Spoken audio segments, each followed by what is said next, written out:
पूर्वी लद्दाख से सटी एलएसी पर तैनात भारतीय सैनिकों को अमेरिकी विंटर क्लॉथिंग मिलनी शुरू हो गई है। ये यूनिफॉर्म अमेरिकी सेना की है, लेकिन भारतीय सैनिकों की यूनिफॉर्म से अलग है। हाल ही में सीडीएस बिपिन रावत पूर्वी लद्दाख में भारतीय सेना की फॉरवर्ड पोस्ट पर तैयारियों का जायजा लेने गए थे। उस वक्त भारतीय सैनिकों की दो तरह की यूनिफॉर्म में दिखने की तस्वीर सामने आई थी। एक भारतीय सेना की पारंपरिक सर्दियों की ऑलिव वर्दी थी और दूसरी अमेरिकी सेना की विंटर क्लॉथिंग थी। दो यूनिफॉर्म पहने दिखे एलएसी पर तैनात भारतीय सैनिक। भारतीय सेना के इतिहास में ये शायद पहली बार है जब भारतीय सैनिक दो देशों की वर्दी पहन रहे हों, यानी एक स्वदेशी और दूसरी अमेरिकी सेना की। अब हम आपको बताते हैं कि ये कैसे संभव हो पाया। पिछले साल जब पूर्वी लद्दाख से सटी एलएसी पर भारत का चीन के साथ विवाद शुरू हुआ, तब भारत के सामने चीनी सेना से निपटना प्रमुख चुनौती होने के साथ मौसम से लड़ना भी टेढ़ी खीर था। सर्दी की ऑलिव वर्दी और अमेरिकी सेना की विंटर क्लॉथिंग। मई 2020 में जब चीन से विवाद शुरू हुआ, तब भारतीय सेना की एक डिवीजन यानी 20,000 सैनिक चीन से सटी पूर्वी लद्दाख की 826 किलोमीटर लंबी एलएसी पर तैनात रहते थे। लेकिन जब चीन ने करीब 50,000 पीएलए सैनिक पूर्वी लद्दाख से सटी एलएसी पर तैनात किए, तो भारत को भी मिरर डिप्लॉयमेंट करना पड़ा, यानी 30,000 अतिरिक्त सैनिकों की तैनाती करनी पड़ी। ऐसे में 30,000 अतिरिक्त सैनिकों के लिए विंटर क्लॉथिंग की बेहद जरूरत थी। भारत ने यूरोप की कुछ कंपनियों से बल्क में विंटर क्लॉथिंग की खरीदारी की, लेकिन उनकी कमी पड़ गई। कमी को पूरा करने के लिए उसकी मदद अमेरिका ने की। भारतीय सैनिक अमेरिकी सेना की विंटर यूनिफॉर्म में।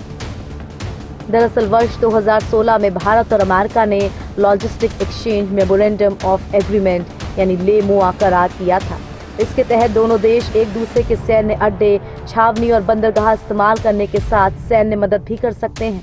इसीलिए पिछले साल अक्टूबर में अमेरिका ने अपने विंटर स्टॉक से भारतीय सेना की मदद की। हालांकि अभी तक साफ नहीं है कि अमेरिका से भारत को कितनी विंटर क्लॉथिंग की सप्लाई हुई थी, लेकिन पूर्वी लद्दाख में बड़ी तादाद में भारतीय सैनिक अमेरिकी सेना की विंटर यूनिफॉर्म पहने देखे जा सकते हैं। लद्दाख में माइंड गेम खेल रहा चीनी ड्रैगन।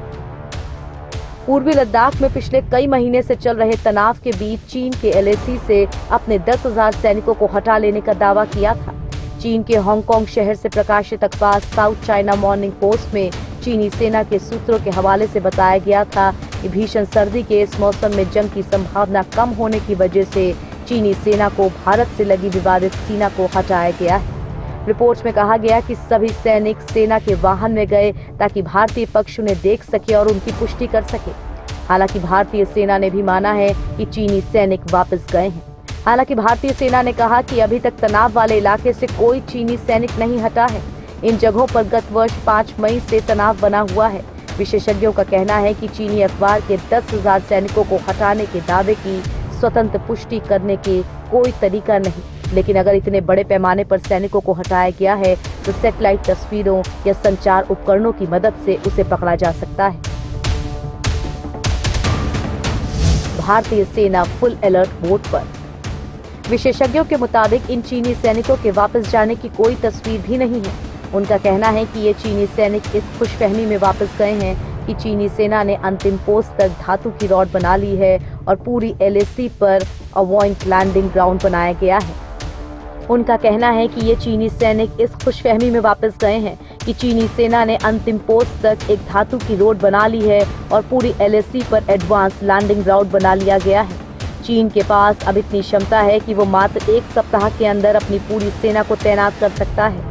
उधर भारतीय सेना के योजनाकारों के मुताबिक चीन के इसी खतरे को देखते हुए इंडियन आर्मी पूर्वी लद्दाख में यथास्थिति को बहाल कर पूरी तरह से अलर्ट रहेगी। भारतीय सेना ने यह भी स्पष्ट कर दिया है कि वो चीनी सैनिकों के पूरी तरह से हटने से पहले पीछे नहीं हटेगी। चीनी सेना के अभ्यास में महत्वपूर्ण बात यह है कि उसने अपना वार्षिक अभ्यास शेदुल्ला या शहीदुल्ला सैन्य ठिकाने पर किया है, जो कराकोरम के पास से मात्र 94 किलोमीटर की दूरी पर है। ये कराकोरम पास भारत के दौलत बेग ओल्डी हवाई ठिकाने के बेहद करीब है। 19वीं सदी के डोगरा जनरल जोरावर सिंह ने रणनीतिक रूप से महत्वपूर्ण इस पूरे इलाके पर कब्जा कर लिया था।